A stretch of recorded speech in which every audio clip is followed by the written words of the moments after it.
Muy buenas noches, estimados alumnos. Estamos ya en viernes de la tercera semana. Estamos en el módulo 19. Mi nombre es Nora Lidia Martín Barba. Esta semana lleva por nombre, dando continuación, lleva por nombre Movimiento Ondulatorio y Trigonometría, Ondas Electromagnéticas. Hemos estado viendo cómo es que se transporta la energía a través de las ondas, ¿sí? Veíamos que puede transportarse a través de un medio o a través de las ondas electromagnéticas también.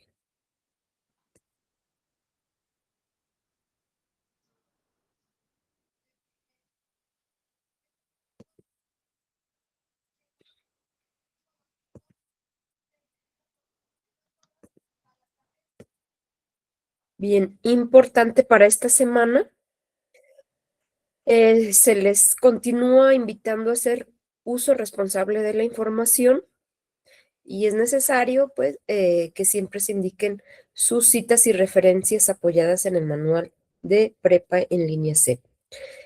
Traten de evitar los sitios donde se tratan de responder las actividades porque en muchas ocasiones no son confiables y esta semana las actividades formativas 5 y 6 no se envían, solo se contestan como complemento para poder contestar sus actividades integradoras, pero en este caso las actividades formativas 5 y 6 o las actividades formativas de esta semana no se envían, ¿vale? Se realizan como práctica para poder entender un poquito más las actividades integradoras 5 y 6 y si ven, es un poco de entender estos fenómenos, de investigar, más que de cálculos, ¿sí? Bien, hablando de las ondas electromagnéticas, ¿qué es esto de las ondas electromagnéticas? Bueno, es la combinación de ondas en campos eléctricos y magnéticos, como su nombre, electro y magnético. Entonces, es la combinación entre campos eléctricos y magnéticos producidas por las cargas en movimiento. Es decir, lo que ondula en las ondas electromagnéticas son los campos eléctricos y magnéticos. La creación de las ondas electromagnéticas se inicia con una partícula cargada. Que es el espectro electromagnético, es el conjunto de longitudes de onda de todas las radiaciones electromagnéticas. Incluye los rayos gamma, que tienen también longitudes de onda más cortas y frecuencias más altas. Recuerdan que habíamos visto la clase pasada que era una longitud de onda, ¿sí? Que era una distancia, si nada más en vez de ser recta, es en forma de onda.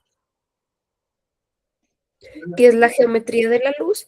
Bueno, es un concepto que utiliza la óptica geométrica, usa la noción del rayo luminoso, es decir, una aproximación del comportamiento que corresponden a las ondas electromagnéticas, o sea, las ondas electromagnéticas, considerándolas como la luz, ¿sí? Cuando los objetos involucrados son de tamaño mucho mayor que las longitudes de onda, ello permite depreciar los efectos derivados de la difracción, ¿sí? Veremos algunos de estos fenómenos, cómo es que las ondas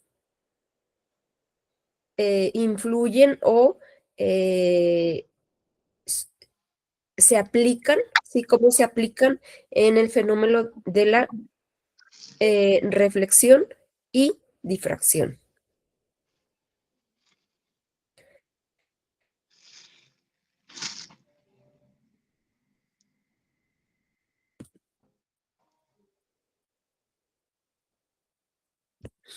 Dentro de estos fenómenos, tenemos el efecto Doppler. ¿Qué es el efecto Doppler? Es el cambio en la frecuencia de una onda como consecuencia del movimiento relativo entre el emisor, el que ve, el que emite y el que recibe, ¿sí? Observamos este efecto numerosas veces en la vida cotidiana. Por ejemplo, cuando se nos acerca un coche a gran velocidad, percibimos que el sonido del motor es mayor es más agudo que cuando se aleja de nosotros. Entre más se acerca, la frecuencia aumenta y entre más se aleja, la frecuencia disminuye.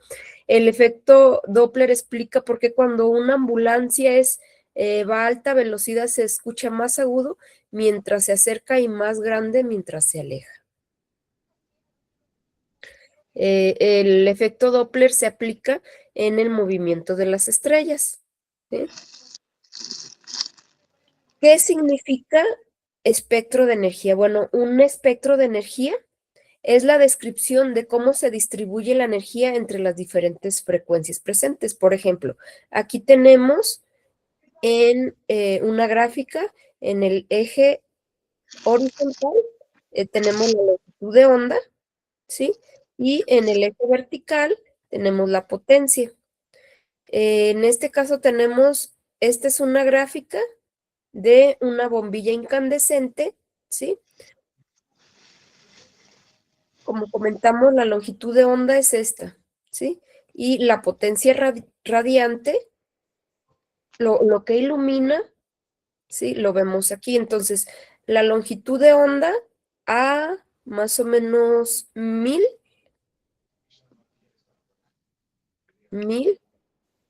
tiene su mayor potencia radiante, ¿sí? Tiene una potencia radiante como de 3.5, pero a una longitud de onda de como 1100, 1200, ¿vale? En cambio, acá tenemos cómo se distribuye la energía en una lámpara LED. Es el yerno del matón, ¿no? Sí.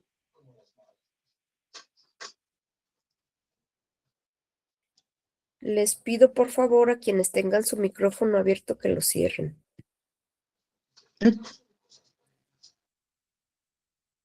Continuamos. Bien, entonces decíamos que este es un espectro y es cómo se distribuye la energía de una bombilla y de una lámpara LED. Vemos, por ejemplo, que a una longitud de onda de 450 nanómetros tiene su mayor potencia radiante, casi 4, casi 4 de potencia radiante, mientras que la bombilla incandescente también tiene casi 4, pero a una longitud de onda de más de 1000. El espectro visible para el ojo humano está entre 400 y 700 nanómetros. Entonces, como vemos, una bombilla incandescente emite su mayor radiación fuera del espectro visible del ojo humano, ¿sí? Está como más de 1000. Entonces, el espectro visible, lo que puede verse, o su mayor potencia radiante está lejos de lo visible al ojo humano, mientras que en una lámpara LED está dentro de, ¿sí? Una lámpara de LED emite su mayor potencia radiante como a 450 nanómetros. Y decíamos que el espectro visible, lo que puede ver el ojo humano, está entre 400 y 700. Entonces, por eso es que es más eficiente para el ojo humano una lámpara LED que una bombilla incandescente. ¿Qué es el espectro visible? Lo que podemos ver. Decíamos que este es el espectro visible y el comportamiento es el efecto Doppler aplicado en las estrellas, ¿sí? ¿Esto qué es? Tenemos una gráfica en la que a diferentes longitudes de onda, ¿sí? Y a una frecuencia mayor, el espectro visible, de acuerdo a las longitudes de onda, cambia su color, ¿sí? Por ejemplo, aquí vemos a mayor frecuencia y a una longitud de onda más o menos de 500, que está dentro del espectro visible, está verde, ¿sí? Y mientras va disminuyendo la frecuencia,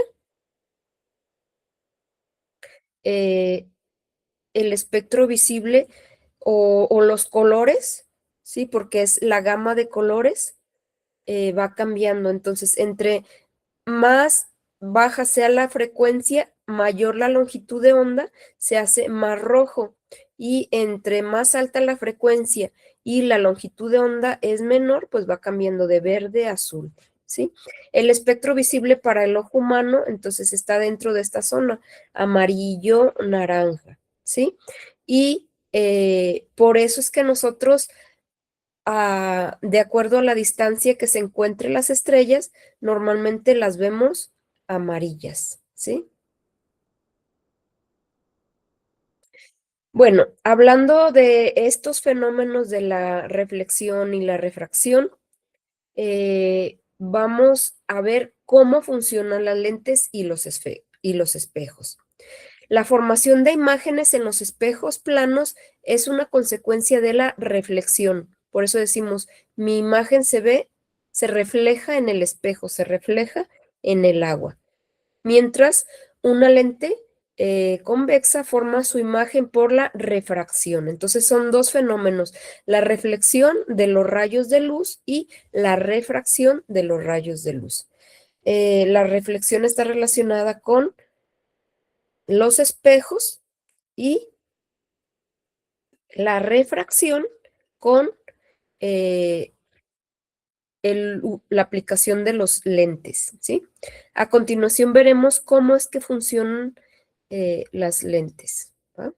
Les voy a poner un videito en donde nos explica este fenómeno.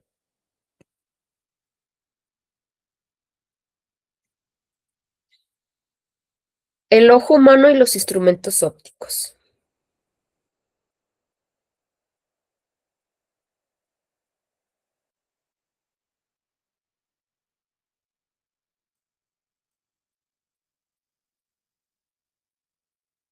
Primero veremos el funcionamiento del ojo. Las partes del ojo. La parte externa del ojo es la córnea. Este actúa como una lente convexa y desvía los rayos de luz hacia un mismo punto. Después está el iris, que se encarga de contraer o dilatar la pupila para controlar la cantidad de luz que entra al cristalino. El cristalino agranda o reduce su curvatura para enfocar los objetos que se están viendo. Posteriormente está la retina, que crea la imagen de lo que está viendo.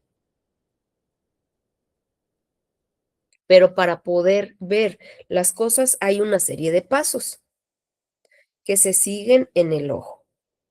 Primero, la luz que hay en el exterior pasa por la córnea, que actúa como un lente convexo. Disculpen la publicidad.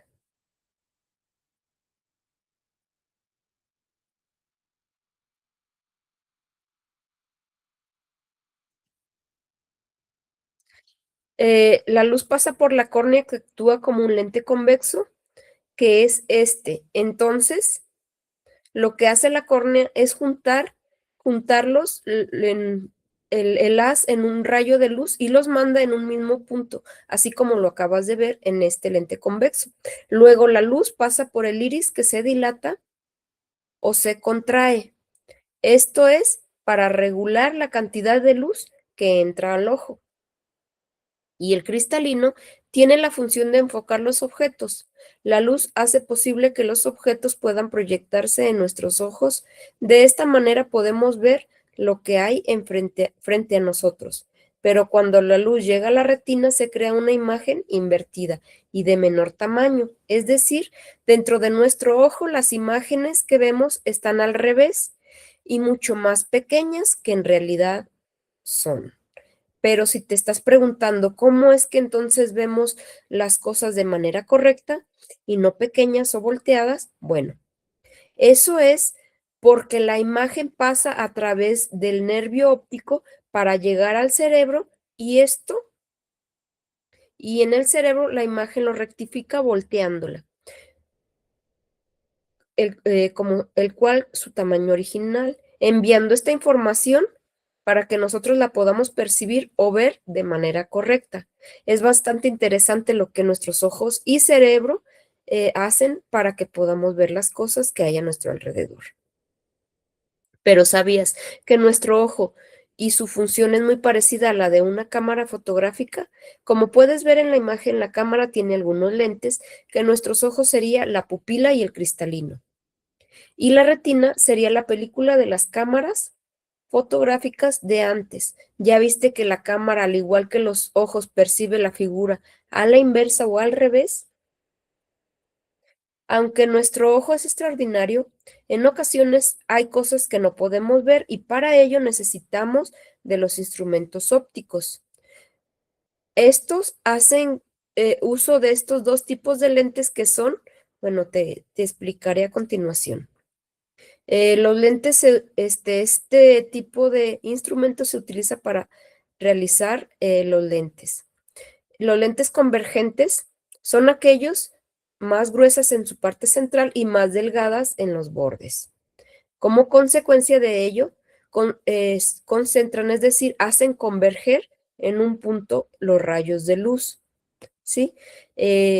Convergir o unir es lo mismo, ¿sí?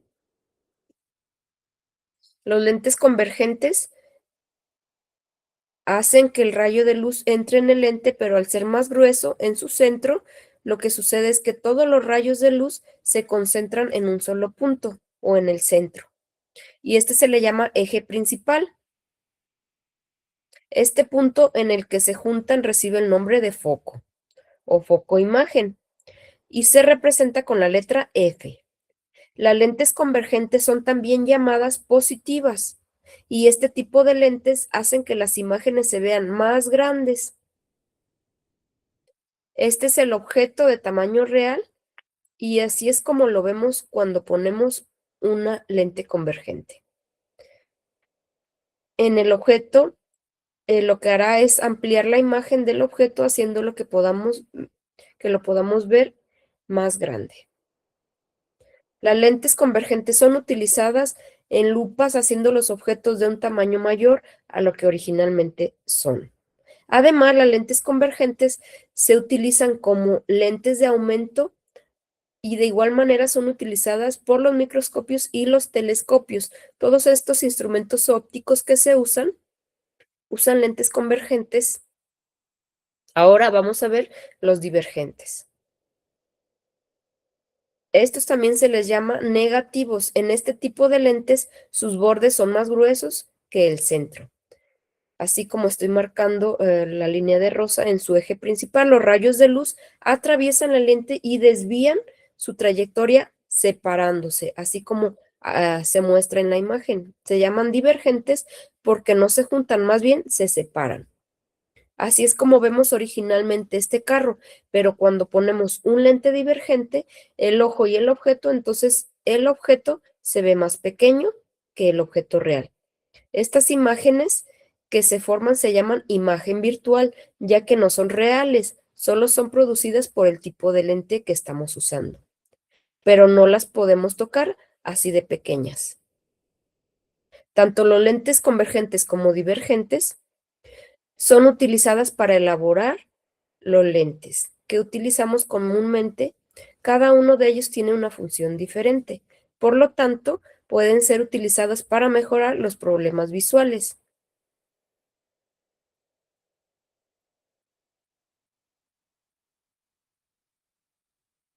En una visión normal, los rayos de luz y las imágenes de los objetos se enfocan y proyectan sobre la retina. Y esta es una visión normal, es cuando las personas no tienen problemas para ver. Pero un problema visual es la miopía, que es cuando las personas pueden ver bien lo que está cerca, pero lo que está lejos lo ven borroso, como aquí. La niña que está cerca se ve bien, sin embargo, los árboles que están lejos se ven borrosos y no se logran distinguir bien. En la miopía, los objetos se enfocan delante de la retina para que las personas que tienen este tipo de problemas visuales puedan ver bien y requieren lentes. Así es como ve una persona con miopía sin lentes. Para ello deben usar lentes divergentes. Haciendo uso, las personas verían así, que sería una visión normal. Otro de los problemas visuales comunes es la hipermetropía. Esto es cuando las personas ven borroso lo que está cerca, pero lo que está lejos lo pueden observar con claridad. Esto es porque el enfoque de la imagen observada se encuentra detrás de la retina.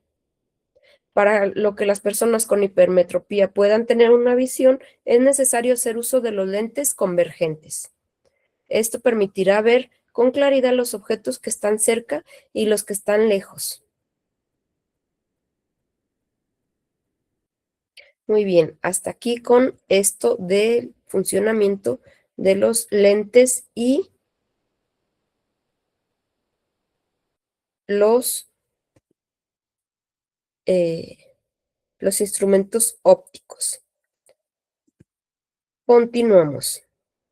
Como decíamos, los lentes convergentes, o también son conocidas como positivas, son aquellas cuyo espesor va disminuyendo en el centro, del centro hacia los bordes. Los rayos de luz llegan a la lente desde un objeto de manera paralela y los hacen unirse en un solo punto. Convergen, ¿sí? Se unen. Mientras las divergentes se separan. Son unas lentes transparentes que en su forma física son más finas en su parte central y más gruesas en los bordes. Son unas lentes que están delimitadas por dos superficies y es cóncava o curva. Bien, a ver si alcanzan a distinguir. Tenemos los tipos de lentes y espejos. Aquí tenemos lentes convergentes y divergentes, ¿sí? En la parte inferior tenemos un lente divergente y cómo es que tenemos el foco, ¿sí? Mientras que en un lente convergente, ¿sí? El foco está de este lado. En la parte derecha tenemos un espejo cóncavo, ¿sí? Tenemos su foco, ¿sí? El interior del casquete esférico es la parte reflectora, mientras en el espejo convexo, la parte reflectante está en la parte del exterior del casquete esférico. Tenemos acá el foco, ¿va? Bien, ya dejando a un lado esto de los lentes y los espejos, ¿recuerdan a qué se le llama número de vibraciones por segundo? Pueden contestarlo en el chat de la plataforma del Meet o de la sesión. ¿A qué se le conoce como número de vibraciones por segundo, chicos?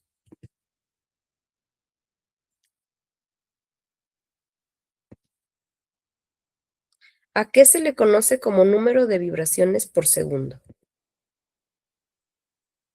A la frecuencia, ¿verdad? Muy bien. Sí, y la unidad de la frecuencia son los hertz. Muy bien.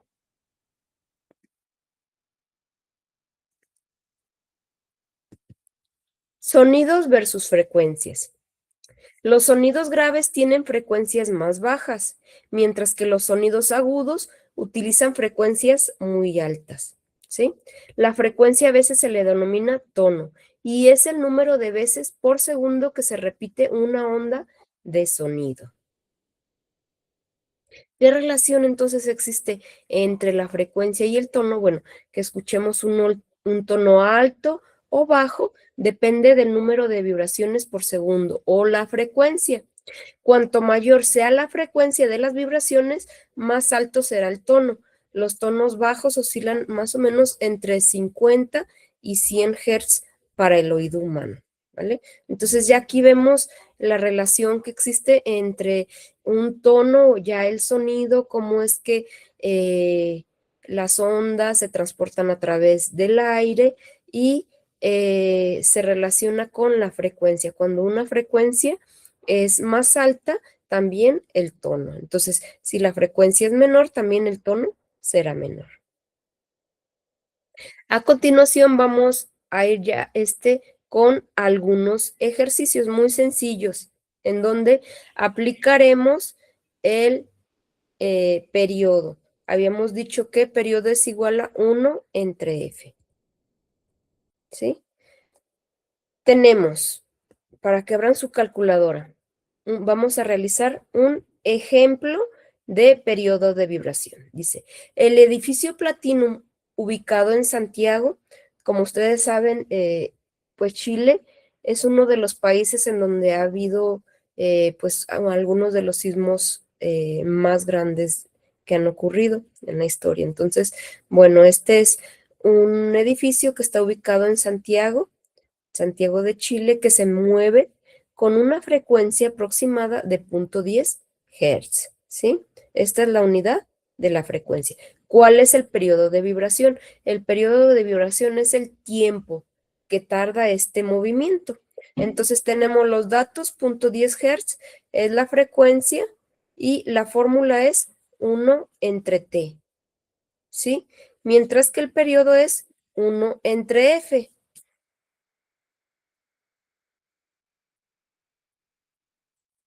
Participen. ¿Cuál es la unidad de la frecuencia? Por ahí ya lo comentaron. Inciso A. Inciso B. ¿Cuál es la unidad de la velocidad?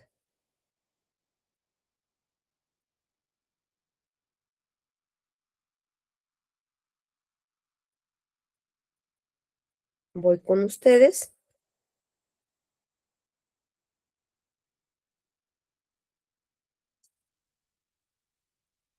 Unidad de la frecuencia son los hertz, muy bien. ¿Y de la velocidad? Lo vimos la clase pasada. En sí, es una de las fórmulas que utilizamos para la actividad integradora 5, en donde calculamos la velocidad utilizando los tiempos.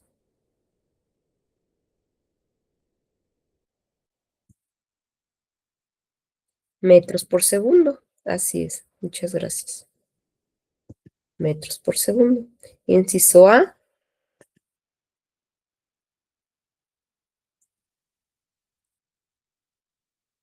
hertz, hertz. Y la unidad de velocidad son metros por segundo.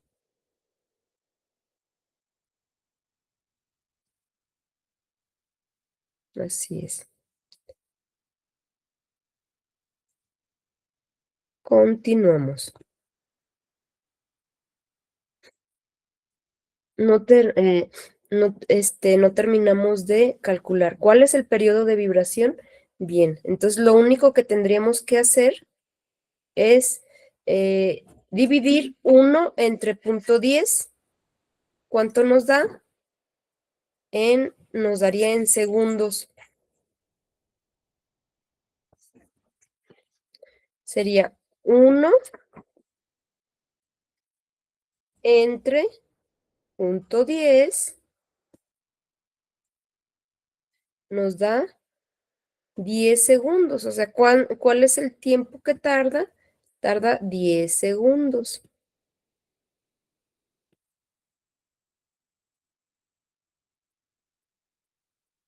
¿Sí? Cuando, por ejemplo, ocurre un temblor, un sismo, un movimiento, sabiendo la frecuencia, ¿sí?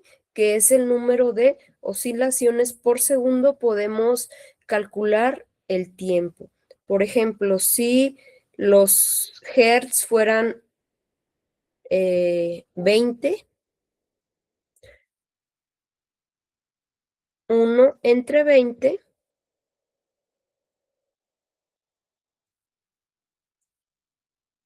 ¿cuánto es 1 entre 20.5? Ah, pues es una frecuencia mayor, es 0.5 segundos, ¿verdad? 1 entre 20.5. O sea, muy, muy pequeñito. 1 entre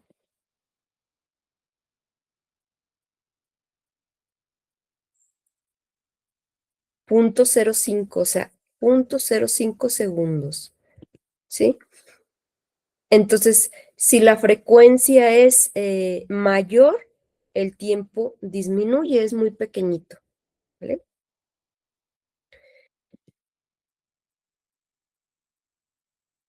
Ahora calcularemos la velocidad de una onda, ¿sí? Decíamos, esta es una onda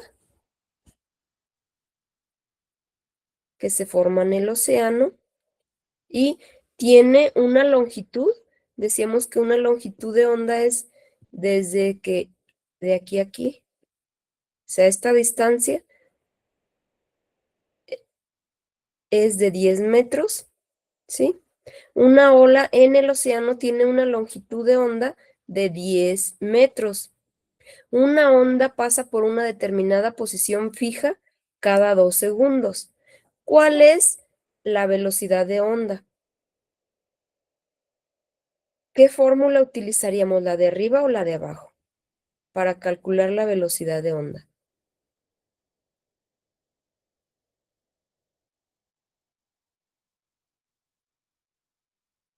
Voy con ustedes.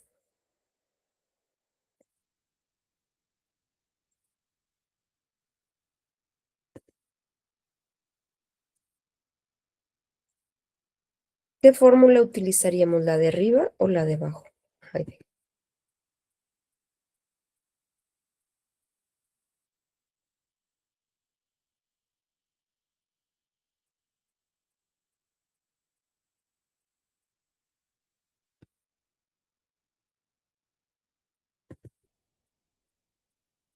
la de abajo.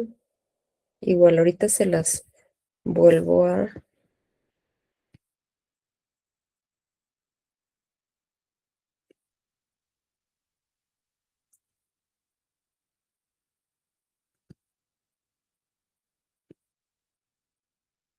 Dejé de compartir. Dice, ¿cuál es la velocidad? Esta fórmula es velocidad es igual a distancia entre tiempo y longitud de onda es igual a velocidad entre frecuencia. Entonces, ¿qué datos tengo? Tengo una longitud de 10 metros, o sea, una distancia, ¿sí? Y tengo una onda que pasa cada 2 segundos, tengo el tiempo. Entonces, tengo estos datos y en la parte inferior tengo la longitud de onda, velocidad entre frecuencia. Entonces, no tengo la frecuencia, entonces voy a utilizar la de arriba. Aquí ya lo tengo, divido nada más. La distancia 10 entre 5 me da 10 entre 2 me da 5 metros por segundo. ¿Cuál es la velocidad de esa onda? Va cada 5 metros, o sea, recorre una distancia de 5 metros cada segundo, ¿sí? Porque dice que son en 10 metros, pues 2. 10 metros cada 2 segundos, entonces nada más se divide 10 entre 2, 5, ¿sí? Esa es la velocidad de una onda, o sea, recorre 5 metros cada segundo, ¿vale? Ahora vamos a hacer un ejercicio muy similar. Tenemos la distancia recorrida, también es un problema de ondas en el agua. Tiene una distancia recorrida de 25 metros, tiene un tiempo en recorrer esa distancia, 1.2 segundos, y tiene un periodo de 5 segundos, ¿sí? Cada, el periodo son 5, ¿sí? Calcular la longitud de onda. ¿Qué fórmula vamos a utilizar, la de arriba o la de abajo? Para calcular la longitud de onda. Voy con ustedes.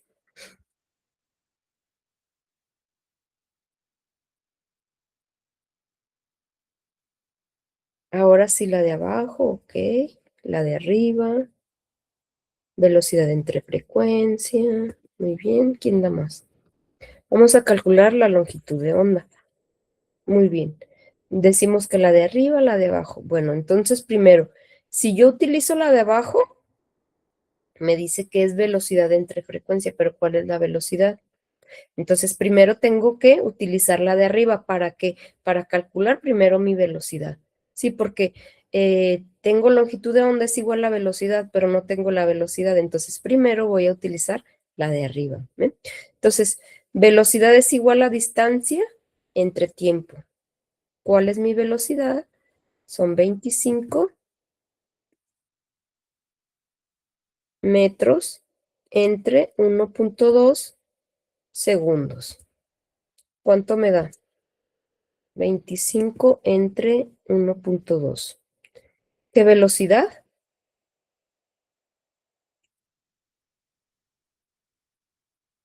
25 metros entre 1.2 me da una velocidad de 20.83, o sea, recorro 20.83 metros por segundo.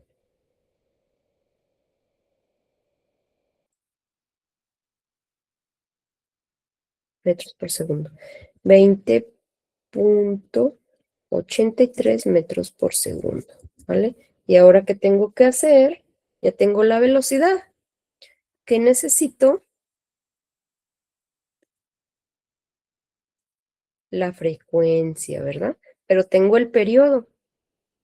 Pero el periodo es igual a 1 entre f. Entonces voy a despejar. F es igual a 1 entre t. ¿Cuánto vale f? F es la frecuencia 1 entre 5. ¿Sí? Luego tenemos el periodo, calculamos la frecuencia. 1 entre, ¿qué dijimos que era? 5. 1 entre 5 me da 0.20.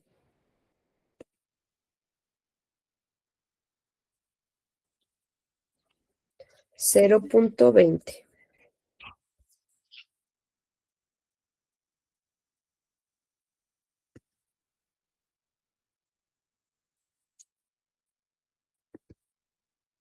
Entonces ya tenemos la frecuencia. Es 0.20. Son hertz.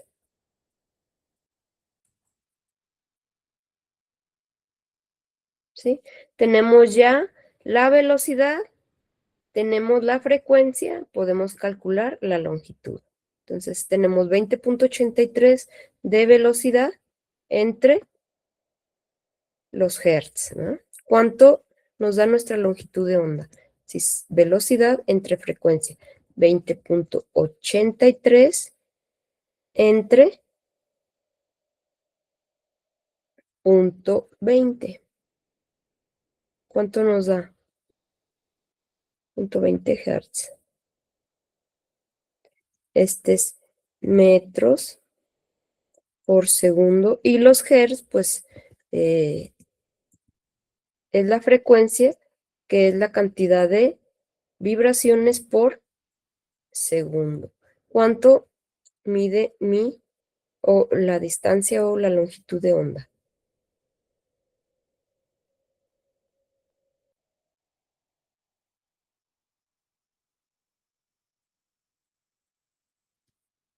104. Casi, casi. Sí está bien el cálculo, sin embargo, no. ¿Por qué? Porque la longitud es una distancia, recuerden. Entonces, 104, longitud o distancia, es igual a 104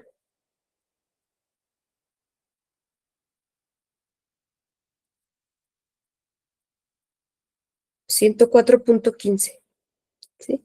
Tenemos 20.83 entre 0.2, 104.16, ¿sí? Y ahí va a depender un poquito de ¿sí? Aquí tenemos metros entre segundos y acá es el número de vibraciones por segundo. Segundos con segundos se eliminan y quedan metros. Recuerden que la longitud de onda no deja de ser o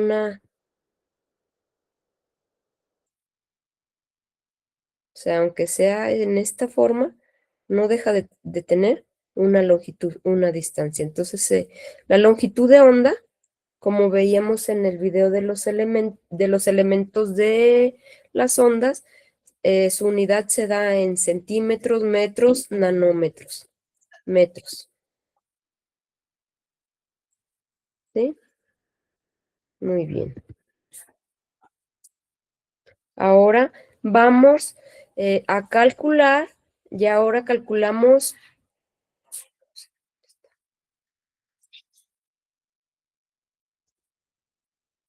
Luego, como bien vimos, las ondas pueden transportarse a través de diferentes medios. Uno es el agua, otro es el aire. Ya calculamos la longitud de onda de, eh, de ondas en el agua. Ahora vamos a calcular la longitud de onda de una nota musical, ¿sí? Que se transporta a través del aire.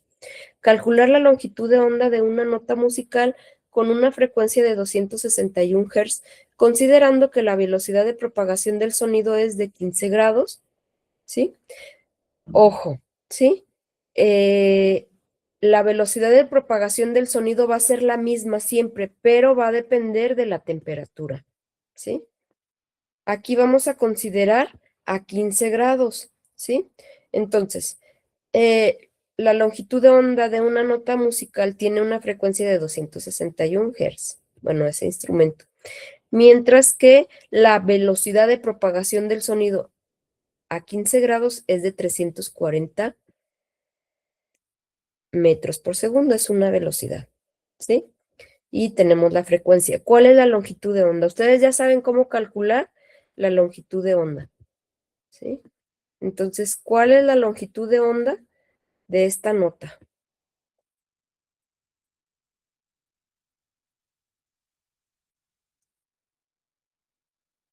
Entonces, para que consideren, la velocidad de propagación del sonido es la misma 15 grados, ¿sí? Pero si ya aumenta la temperatura a 30, va a ser otra velocidad, ¿sí? De propagación del sonido a esa temperatura. A una misma temperatura es la misma velocidad.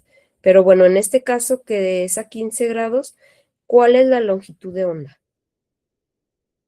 Calcúlenlo y voy con ustedes.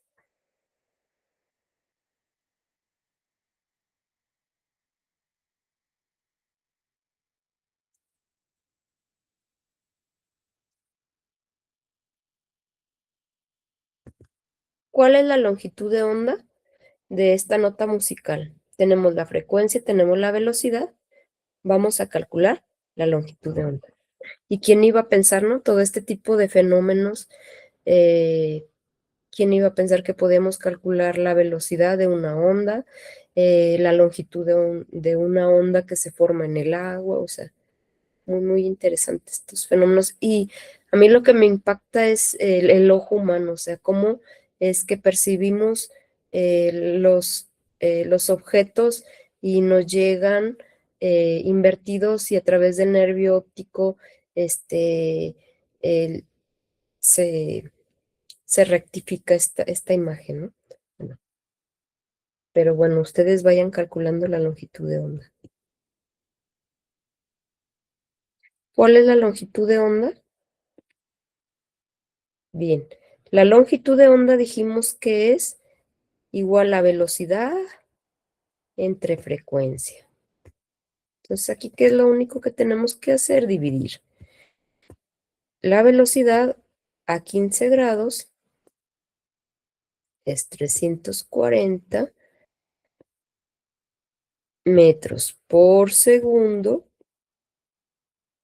entre 261 Hz.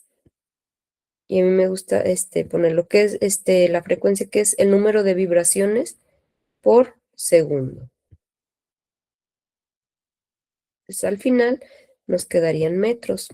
340 entre 261, 1.30. 340 entre 261. Esto nos da 1.3, así es, 1.302. O redondeando 1.30. Es igual a 1.30, ¿qué? ¿Qué unidad? metros, ¿verdad? Segundos con segundos se cancela y bien, metros. Y recuerden que aunque sea una longitud en forma de onda, no deja de ser una distancia, ¿sí? Y bueno, la longitud de onda se conoce con la letra lambda, ¿sí? Pues de mi parte sería todo, chicos. Los invito a seguir investigando un poco más sobre estos fenómenos de la refracción, la reflexión, el uso de los espejos, y todo esto nos va a ayudar a poder entender cómo es que se aplican en nuestra vida cotidiana. Muchísimas gracias, que pasen excelente fin de semana, nos vemos la siguiente semana. Y igual, cualquier duda que tengan, cualquier comentario, pues me lo hacen llegar a través del chat. Que pasen excelente noche.